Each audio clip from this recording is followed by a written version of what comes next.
Next question है कि let W be R subspace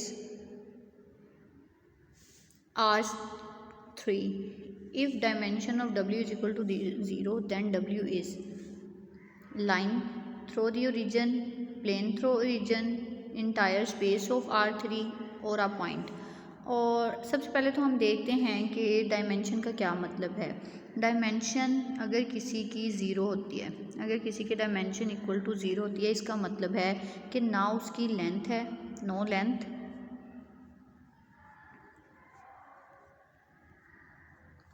no width,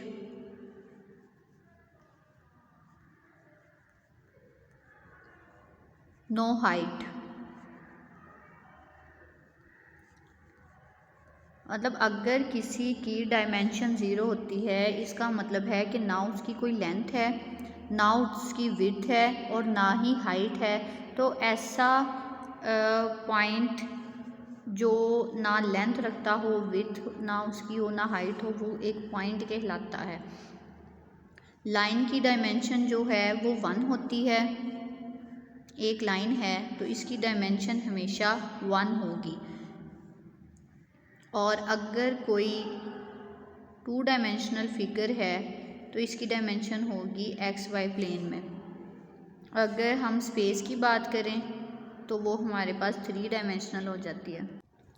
तो लाइन की डायमेंशन 1 है, एक पॉइंट की डायमेंशन 0 होती है,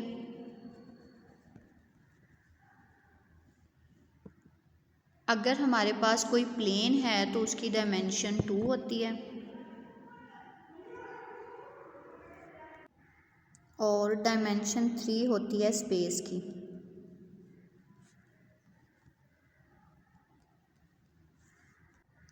इसको हम 3 डायमेंशनल फिगर से भी देख सकते हैं कि अगर हमारे पास कोई स्क्वायर बॉक्स है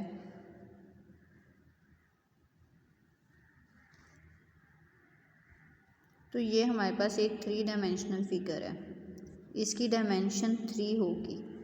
और अगर हमारे पास 2 डायमेंशनल फिगर है जैसे स्क्वायर, सर्कल, ये 2 डायमेंशनल फिगर्स हैं, इसकी डायमेंशन 2 होगी। और अगर एक लाइन है तो उसकी डायमेंशन 1 होगी और पॉइंट की डायमेंशन 0 होगी। तो इसका राइट आंसर है आ पॉइंट। नेक्स्ट क्वेश्चन है कि Pn be a vector space of all polynomial of degree less और इक्वल टू n। अब यहाँ पे Pn जो है वो पॉलिनोमियल्स की वेक्टर स्पेस है जिसकी डिग्री लेस और इक्वल टू है n से।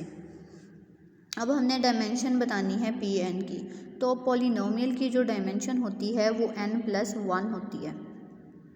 Dimension of polynomial is Pn की जो डायमेंशन है वो n+1 होती है। तो पॉलिनोमियल की जो डायमेंशन होगी वो होगी n+1। इसी तरह अगर r है उसकी dimension of r n is equal to n। R N की डायमेंशन n होगी। और अगर हमारे पास कोई मैट्रिक्स है, m क्रॉस n मैट्रिक्स है, n क्रॉस n मैट्रिक्स है, n नंबर्स ऑफ रोज़ हैं, m नंबर ऑफ कॉलम्स हैं, तो इसकी डायमेंशन n मल्टीप्लाई m होगी। इन दोनों की प्रोडक्ट जो इसकी डायमेंशन होगी। तो यहाँ पे पॉलिनोमियल दिया गया है तो इसकी डायमेंशन होगी n+1। नेक्स्ट क्वेश्चन है कि 1-to-1 लीनियर ट्रांसफॉर्मेशन प्रिजर्व्स। तो अगर हमारे पास कोई 1-to-1 लीनियर ट्रांसफॉर्मेशन है तो इसका एक प्रूफ था कि 1-to-1 linear transformation preserves basis and dimension. ये एज इट इज़ प्रूफ है कि 1-to-1 लीनियर ट्रांसफॉर्मेशन प्रिजर्व्स करती है बेसिस और डायमेंशन को। नेक्स्ट जो क्वेश्चन है हमारा, इन आ ग्रुप Z0, यहाँ पे जो ये एक ऑपरेशन डिफाइन किया गया है Z पे, ऑफ ऑल इंटीजर्स वेयर। अब इस ऑपरेशन को नेक्स्ट डिफाइन किया गया है कि ये ऑपरेशन क्या है, कि अगर ए और बी पे ये ऑपरेशन हम परफॉर्म करते हैं तो वो हमें रिजल्ट क्या करता है, a+b+1 where a b belongs to integer the inverse of -3 is. अब इस ऑपरेशन को परफॉर्म करते हुए हमने -3 का इन्वर्स बताना है कि -3 का इन्वर्स क्या होगा। तो सबसे पहले तो हम आइडेंटिटी इस ग्रुप की आइडेंटिटी फाइंड करते हैं। हमारे पास जो Z0 है वो एक ग्रुप है। अब हम इस ग्रुप की आइडेंटिटी फाइंड करते हैं।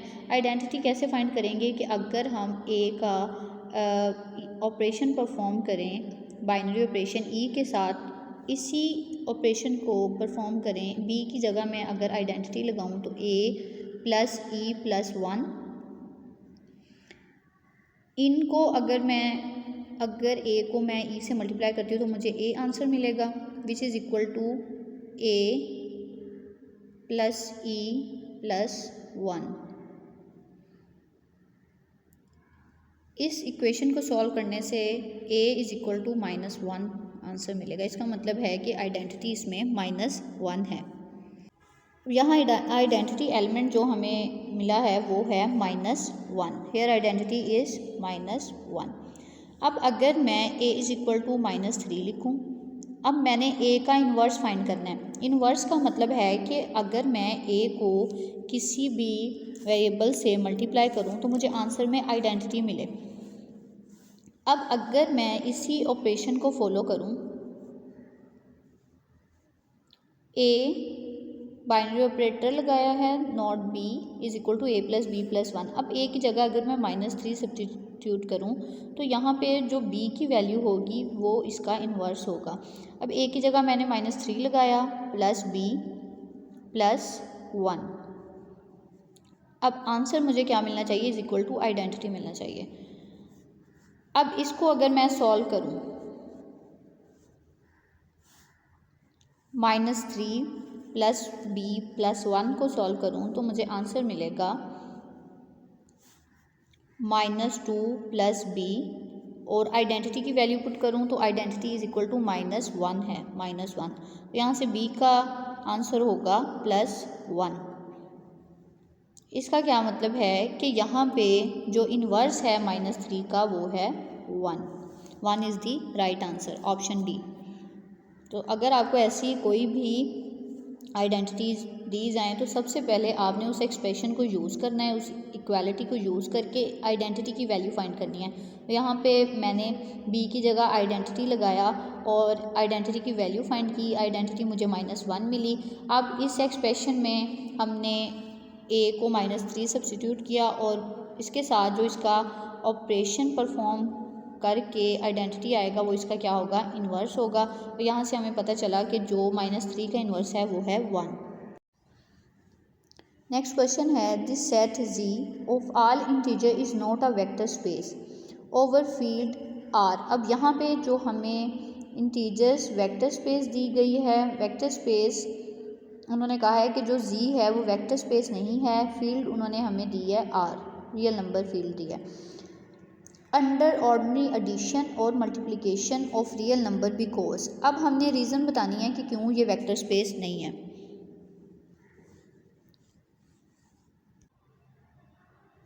सबसे फर्स्ट ऑप्शन है कि Z under addition is a ring, Z is a ring is not a field. अब ये रिंग जो है Z प्लस मल्टीप्लाई का साइन लगाया है, ये रिंग को रिप्रेजेंट कर रहा है, is not a field. R under multiplication is not a group. और लास्ट वन है, ordinary multiplication of real number does not define a scalar multiplication of R by Z by R। तो इसका जो right answer है वो option D है, because ordinary multiplication अगर हम रियल नंबर पे करें तो वो कोई स्केलर मल्टीप्लिकेशन नहीं होता Z बाय R का। तो इसका राइट आंसर है ordinary multiplication of real number does not define a scalar multiplication of Z by R, so Z is not a vector space over R। Next है, अगर G कोई abelian group है then एक function define किया है phi G से G की तरफ इज़ एन ऑटोमॉर्फिज्म। तो हमने एक रिजल्ट पढ़ा है कि for an abelian group there is only inner automorphism is the only identity mapping, और नॉन अबिलियन ग्रुप के लिए उसमें non trivial inner automorphism exist करना ज़रूरी है। तो अगर हम थ्योरम की स्टेटमेंट देखें तो कहते हैं कि अबिलियन ग्रुप जो है वो सिर्फ इनर ऑटोमॉर्फिज्म आइडेंटिटी मैपिंग पे बनाता है। अगर मैं कोई ग्रुप लूँ G और उसका element G belong to G लें, जिसमें G square is equal to 1, इसी ग्रुप की प्रॉपर्टी के आइडेंटिटी मैपिंग को हम लेते हैं। इसको मैं ऐसे राइट कर सकती हूँ G dot G is equal to 1, where G is equal to G inverse. So for abelian group, mapping other than identity is phi of x is equal to x inverse. So right answer is D. Next question है, let G be a group in which G square is equal to 1 for all G belong to G, then G is. तो हमने बताना है कि अगर कोई G group है और स्मॉल g इस ग्रुप को बिलोंग करता है तो ग्रुप के सारे एलिमेंट्स के लिए ये प्रॉपर्टी होल्ड करे। अगर इसको हम रिजॉल्व करें तो ये आएगा g dot G is equal to 1, g is equal to G inverse for all g belonging to g। G के हर एलिमेंट के लिए ये प्रॉपर्टी सेटिस्फाई होनी चाहिए कि ग्रुप का जो एलिमेंट है उसका इन्वर्स उसी का ही एलिमेंट आए। तो ये कैलाइन 4 ग्रुप की एग्जांपल है। क्लाइन 4 ग्रुप की में क्या होता है कि हर एलिमेंट उसी का ही इन्वर्स होता है। वी से इसको रिप्रेजेंट करेंगे which is equal to E A B A square B, sorry A square नहीं ए बी। तो ये क्लाइन 4 ग्रुप है जिसमें हर एलिमेंट का इन्वर्स एलिमेंट ही ई का इन्वर्स ई, ए का इन्वर्स ए, बी का इन्वर्स बी, ए बी का इन्वर्स ए बी। तो ऐसा ग्रुप जिसमें हर ग्रुप का एलिमेंट उसी का उसका इन्वर्स दोनों बराबर हों तो ऐसा ग्रुप जो है वो क्लाइन 4 ग्रुप है। और हमने पहले ये प्रॉपर्टी देखी हुई है कि जो क्लाइन 4 ग्रुप है वो अबीलियन होता है लेकिन साइक्लिक नहीं होता। तो इसका राइट आंसर है C. Klein 4 group is abelian but not cyclic. तो ऐसा ग्रुप जो ये प्रॉपर्टी सेटिस्फाई करेगा वो अबीलियन होगा लेकिन साइक्लिक नहीं होगा। नेक्स्ट एक ग्रुप दिया है कि A B square is equal to 1, A square is equal to 1, A B is equal to B A inverse, then the number of distinct left coset of H. अब ये cyclic group generated by B in G is. अब यहाँ पे जो H है वो है cyclic group generated by B. इसमें नंबर ऑफ एलिमेंट कौन कौन से आएंगे, ई और बी, क्योंकि अगर हम बी स्केयर करेंगे तो वो दोबारा आइडेंटिटी के इक्वल आ जाएगा। तो इसमें एलिमेंट कौन कौन से होंगे, ए ई और बी। तो एच की कार्डिनैलिटी अगर हम निकालें, नंबर ऑफ एलिमेंट या उसका ऑर्डर निकालें तो ये होगा 2। अगर मैं जी को लिखूं, जी के एलिमेंट्स लिखें तो जी के एलिमेंट्स में आएगा ई ए। अब ए स्केयर दोबारा आइडेंटिटी आ जाएगा। नेक्स्ट एलिमेंट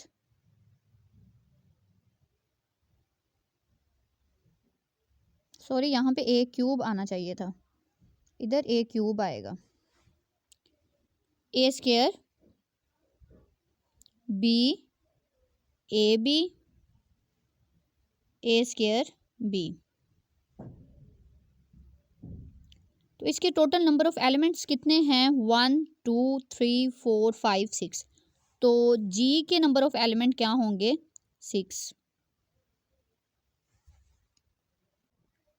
तो हमने ये रिजल्ट पढ़ा है कि अगर कोई एच सब ग्रुप है किसी ग्रुप जी का तो उसके नंबर ऑफ कोसेट्स जो हैं लेफ़्ट या राइट कोसेट वो किसके इक्वल होते हैं, ग्रुप के ऑर्डर को अगर हम सब ग्रुप के ऑर्डर पे डिवाइड करें।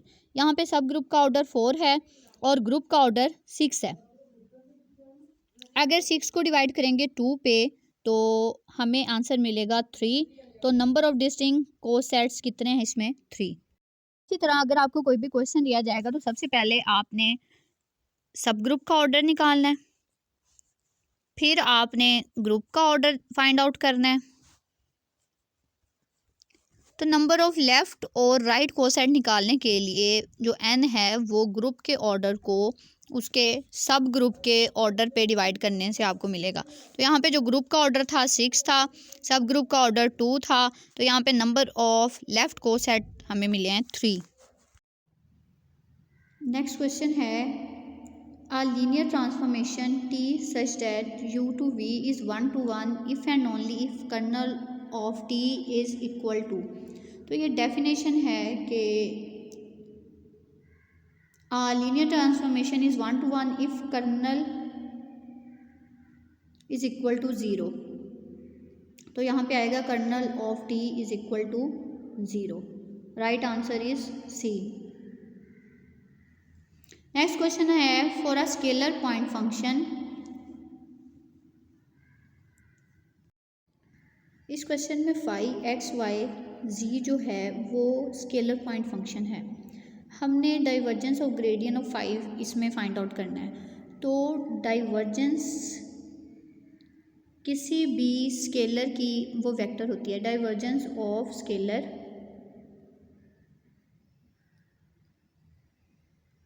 Is vector. किसी स्केलर की डाइवर्जेंस क्या होती है? वेक्टर होती है। और वेक्टर की डाइवर्जेंस फील्ड जो है वो स्केलर होती है। Divergence of vector field is scalar. Scalar की वेक्टर होगी और वेक्टर की स्केलर होगी। अब यहाँ पे है ग्रेडियंट। ग्रेडियंट जो है वो स्केलर को कन्वर्ट कर देता है वेक्टर फील्ड में। तो अगर हम इस रिज़ल्ट से देखें कि डाइवर्जेंस अगर हमने किसी स्केलर की निकाली है तो स्केलर की डायमेंशन वेक्टर आएगी, वेक्टर फील्ड की डाइवर्जेंस आएगी स्केलर। और जो ग्रेडियंट है, ग्रेडियंट स्केलर को वेक्टर में, वेक्टर फील्ड में कन्वर्ट कर देता है। जो ग्रेडियंट है वो एक वेक्टर फील्ड है।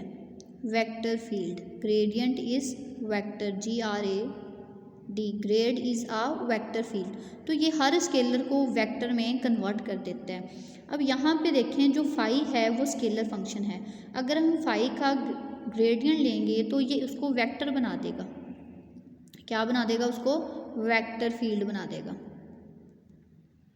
और अगर हम उस वेक्टर फील्ड का डाइवर्जेंस लें, डाइवर्जेंस जो है वेक्टर को दोबारा स्केलर बना देगी, तो इसका आंसर आएगा स्केलर पॉइंट फंक्शन।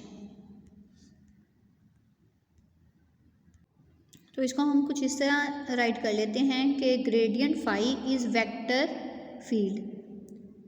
फाई जो हमारे पास था स्केलर पॉइंट था, ग्रेडियंट ने स्केलर को वेक्टर फील्ड में कन्वर्ट कर दिया। अब ग्रेडियंट जब हम डाइवर्जेंस निकालेंगे किसकी? ग्रेडियंट फाई की। अब ग्रेडियंट फाई जो है वो वेक्टर फील्ड है। इसकी डाइवर्जेंस जब निकालेंगे, डाइवर्जेंस फंक्शन जो है ये क्या करता है? ये वेक्टर को कन्वर्ट कर देता है स्केलर में और स्केलर को कन्वर्ट कर देता है वेक्टर में। अब इसके अंदर वेक्टर फील्ड दी है तो ये उसको किस में कन्वर्ट कर देगा? स्केलर पॉइंट फंक्शन में। तो इसका राइट आंसर है स्केलर पॉइंट फंक्शन। कि a particle move along a curve r is equal to e power minus t, e power minus t,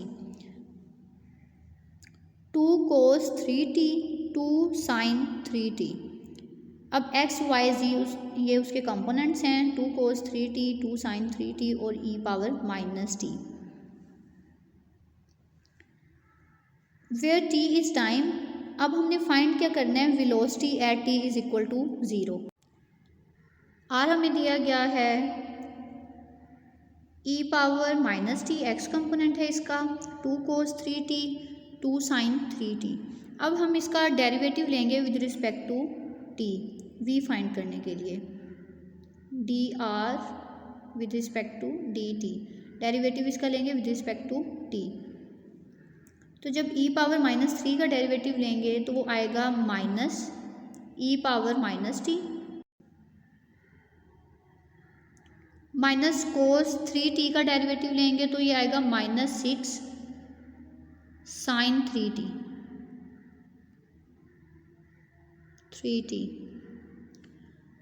और 2 sin 3t का डेरिवेटिव लेंगे तो ये आएगा 6 cos 3t। अब हमने v फाइंड करना है at t is equal to 0। v find करना है at t is equal to 0।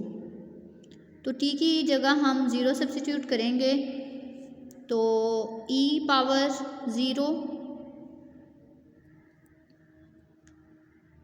यहाँ से आएगा cos sin 0 0, यहाँ से हमें मिलेगा 6 e power 0 which is equal to 1 and this is -1 -1 0 और 6 आ जाएगा इसके कंपोनेंट x y z। इसका राइट आंसर है A -1 0 एंड 6। नेक्स्ट क्वेश्चन है the coordinate surface for a cylindrical coordinate x is equal to r cos phi, y is equal to r sin phi, z is equal to z r। अब सबसे पहले तो हम Cartesian coordinate, cylindrical और spherical coordinate देख लेते हैं कि कौन कौन से होते हैं। कार्टीजियन कोऑर्डिनेट होते हैं x, y and z। Cartesian coordinate कौन से होते हैं? x, y and z। Cylindrical coordinates होते हैं r, theta and z।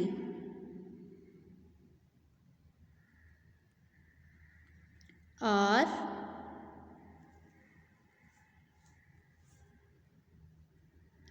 Theta and z। और स्फेरिकल हैं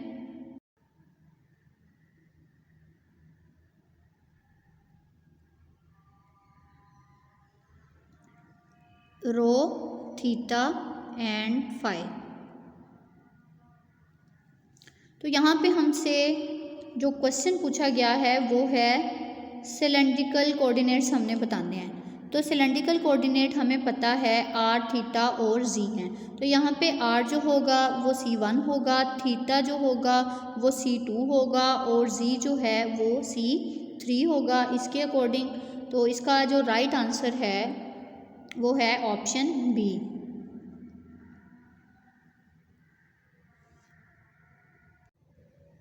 नेक्स्ट क्वेश्चन है कि metric coefficient in cylindrical coordinates are.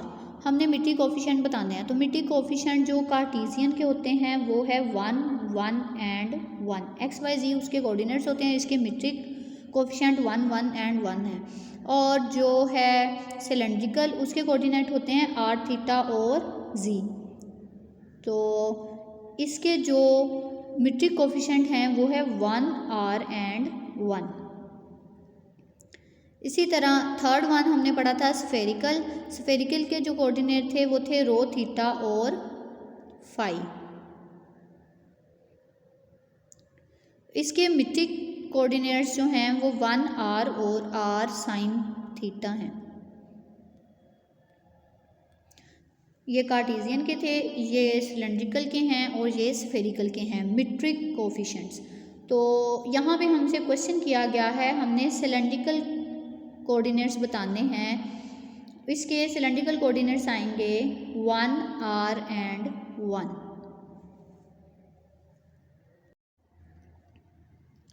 Next जो है डेफिनेशन है क्रोनिकल डेल्टा की। The value of quantity delta i, x i और एक्स जे हमने बतानी है कि इसमें से इसकी वैल्यू क्या है। तो हमने क्रोनिकल डेल्टा पढ़ा कि क्रोनिकल डेल्टा को हम डेल्टा आई जे से रिप्रेजेंट करते हैं, जिसकी डेफिनेशन कुछ इस तरह थी कि ये 1 के इक्वल होगा जब i और j दोनों इक्वल होंगे।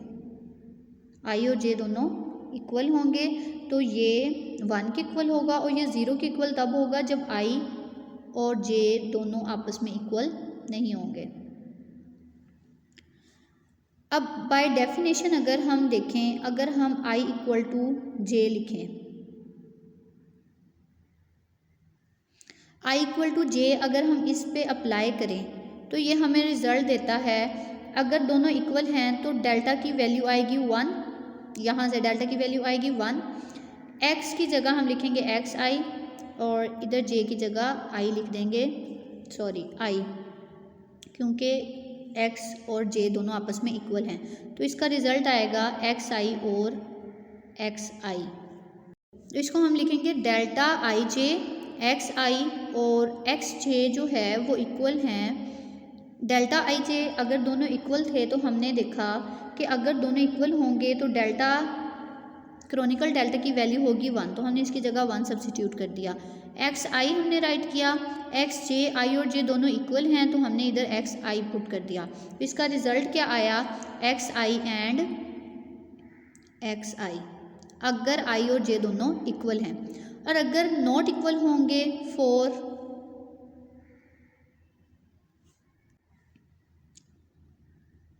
आई not equal to j, i not equal to j जब होगा तो क्रॉनिकल डेल्टा की जो वैल्यू है delta i j x I x j equal to हो जाएगा 0। जब हम इसको 0 से मल्टीप्लाई करेंगे तो ये पूरी क्वांटिटी इक्वल आ जाएगी 0 के। तो ये हमारे पास क्रॉनिकल डेल्टा से ये दो वैल्यूज़ आ गई। हम ज़रा ऑप्शंस की तरफ आएँ तो फर्स्ट ऑप्शन है एक्स आई, ये एक्स आई नहीं है। थर्ड वन है एक्स आई और जे, ये ऑप्शन भी नहीं सही। लास्ट वन ऑप्शन है एक्स आई और एक्स जे, लेकिन हमारा आंसर था एक्स आई और एक्स आई, लेकिन ये ऑप्शन भी रॉन्ग है। इसका मतलब है इसका जो राइट आंसर है वो है ऑप्शन बी 0।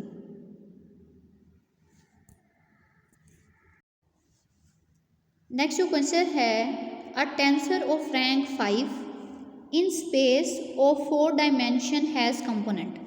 तो इसके कंपोनेंट फाइंड करने का फॉर्मूला है कि अगर मैं रैंक को m से रिप्रेजेंट करूं और डायमेंशन को n से रिप्रेजेंट करूं तो नंबर ऑफ कंपोनेंट फाइंड करने का फॉर्मूला है n पावर m। डायमेंशन की पावर में हम उसका रैंक लिखेंगे। तो यहाँ पे डायमेंशन थी 4, रैंक था 5, which result 1024 1024। The right answer is option D. Next question है a vector is said to be irrational if. अब कोई वेक्टर यहाँ पे इरेशनली यहाँ पे आना था irrotational, the vector is irrotational. यहाँ पे इरेशनल लिखा है, ये बाय मिस्टेक लिखा गया है, यहाँ पे आएगा इरोटेशनल। तो कोई वेक्टर इरोटेशनल तब होता है जब हम उसकी डेल्टा की एफ के साथ क्रॉस प्रोडक्ट लें और वो इक्वल टू आ जाए तो हम उसको कहते हैं इरोटेशनल। और उसको सोलिनॉइडल कहते हैं जब इसकी डॉट प्रोडक्ट इक्वल टू 0 आ जाए। तो आपने याद रखना है कि अगर क्रॉस प्रोडक्ट इक्वल टू 0 होगी तो हम उसको इरोटेशनल कहेंगे, और अगर डॉट प्रोडक्ट इक्वल टू 0 होगी तो वो सोलिनॉइडल होगा। तो इसका राइट आंसर है कि इरोटेशनल अगर हो, यहाँ पे इरेशनल नहीं है इरोटेशनल है, तो उसकी क्रॉस प्रोडक्ट इक्वल टू 0 होगी। Option C is the right answer. Next question है the moment of inertia of a rigid hemisphere of mass m and radius a about a diameter of a base is। इसका formula है 2m a square over 5। m इसमें इसका mess है, r उसका radius है, यहाँ पे r की वैल्यू हमें a दी है तो हमने a का स्क्वायर लिखा। तो इसका राइट आंसर है ऑप्शन सी। नेक्स्ट क्वेश्चन है radius of Grecian of rigid body of mass 4 gm having moment of inertia 32 gm centimetre square is. अब ग्राम पर सेंटीमीटर स्क्वायर हमें उसका इनर्शिया दिया है और 4 ग्राम उसका मास दिया है, हमने उसका रेडियस ऑफ ग्रेशन बताना है। तो इसका फॉर्मूला है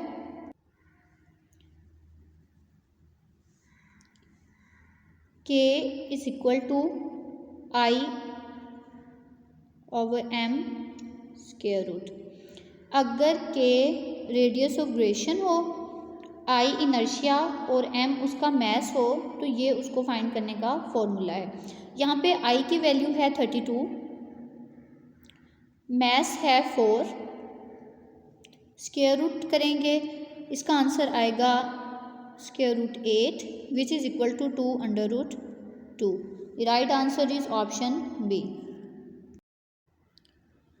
नेक्स्ट क्वेश्चन है the equation of ellipsoid of inertia of rigid body having moments and product. यहाँ पे आई एक्स एक्स है 18 यूनिट, आई वाई वाई है, ये 1 नहीं है, आई राइट है, I y y 18 unit, I z 36 unit and I x y minus 13.5 unit and x z is equal to 0, y z is equal to 0। तो इसका solution यहाँ पे मैंने अटैच किया है। साथ के एलिप्सॉइड ऑफ इनर्शिया का फॉर्मूला है x square inertia x x component को मल्टीप्लाई करना है, वाई स्क्वायर जो है I y y component and z square में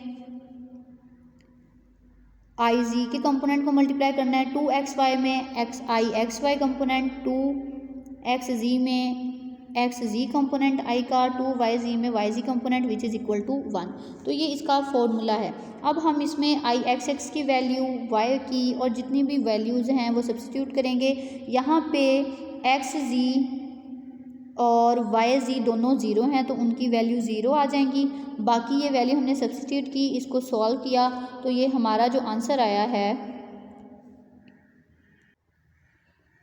वो है option B, 18x square plus Y square plus 2z square minus 27xy is equal to 1। B is the right answer. आप ellipsoid of inertia का formula ये याद कर लें कि एक्स स्क्वायर कंपोनेंट के साथ आई एक्स एक्स को मल्टीप्लाई करना है, वाई स्क्वायर के साथ आई वाई वाई, जी स्क्वायर के साथ आई जी जी और 2xy के साथ आई एक्स वाई, 2xz के साथ हम मल्टीप्लाई करेंगे एक्स जी कंपोनेंट और 2yz के साथ yz component which is equal to 1। अब वैल्यू सब्स्टिट्यूट करके इसकी हम इक्वेशन निकाल लेंगे। नेक्स्ट क्वेश्चन है the neighbourhood of zero under usual topology for the real line R is.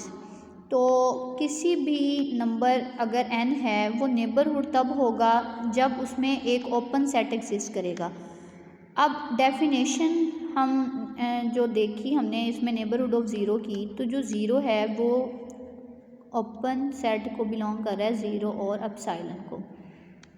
अब यहाँ पे जो मैंने एप्सिलॉन लिखा है वो रेडियस है सर्कल का with centre zero, radius of circle with centre zero. यहाँ पे कौन सा ओपन इंटरवल एग्जिस्ट कर रहा है, तो यहाँ पे इस इंटरवल के अकॉर्डिंग सिर्फ एक ओपन इंटरवल एग्जिस्ट जो कर रहा है वो है -1/2 और 1/2।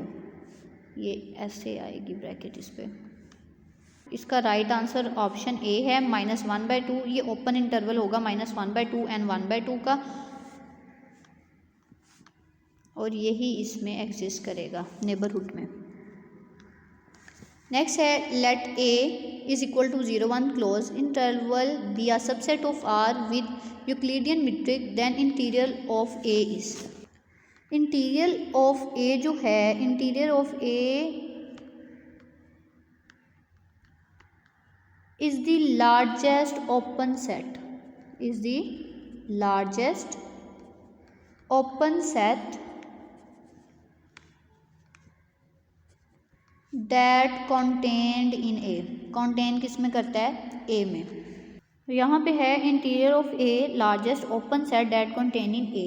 अब सबसे बड़ा ओपन सेट जो इसमें इस इंटरवल क्लोज इंटरवल में आएगा वो इसका इंटीरियर कहलाएगा। अब अगर आप फर्स्ट ऑप्शन देखें 0 1, तो ये क्लोज इंटरवल है, हाफ ओपन हाफ क्लोज है, तो ये इसका राइट ऑप्शन नहीं है। ये ओपन इंटरवल है बी 0 1 का, तो इसका लार्जेस्ट सेट है 0 1 ओपन इंटरवल। ये भी क्लोज है, ये भी क्लोज है, तो इसका राइट आंसर है B, the interior of A is 0 and 1। Next जो क्वेश्चन है number of non isomorphic group of order 8 is. तो ये 5 हैं, ये क्वेश्चन रिपीट हो रहे हैं, हम पहले डिस्कस कर चुके हैं।